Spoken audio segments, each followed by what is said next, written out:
नमस्कार मित्रांनो, अक्षरशः बुटाडान मार खायचं काम झालेलं आहे माझ्याकडून. कारण की माझे वडील सांगत होते यावर्षी केळी लावू नको, गेल्या वर्षीच्या केळी अजून हायता.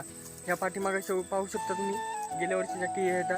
एक नंबर माल आहे, एक नंबर केळीने साथ दिली. पण आता केळीचा रेट आला आहे 300-200 रुपये किलो, 300-400 रुपये किलो, याच्यावर जाईत नाही झाला. आणि हे पहा, आपण गेल्या वर्षी होत्या 1,500, या वर्षीला होता 2,500 केळी. आता ह्या केळी मोडाव का खाऊ हे कळणं झाले. आणि मथारा दररोज घरी गेले की बुटाडा खाणायले.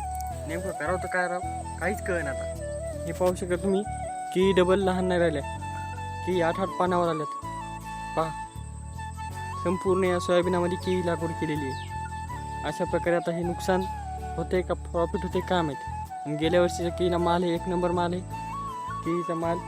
आता चालू आहे नेणं, पण व्यापारी आता काचमुच करायला आहे. आणि व्यापारी आपण दिलं होतं त्या भावाने येत नाही. व्यापारी माहीत आहे, वरूनच भाव कमी झाले आहेत. तुम्ही तुमचं बघा. आता ही शेतकऱ्यावालेली खूप मोठं संकट आहे, परिस्थिती खराब झालेली आहे. आणि शेतकऱ्याने अशा परिस्थितीमध्ये अशा केळी जास्त लावल्या, पुढं त्याच्याहून कमी भाव होणार. कारण की यावर्षी खूप लागवड करण्यात आली, त्यामुळे आता मोह काय होतं हे मलाच माहीत नाही. कमेंट करा, चॅनल सबस्क्राईब करा, तुम्ही तरी सपोर्ट करा. धन्यवाद.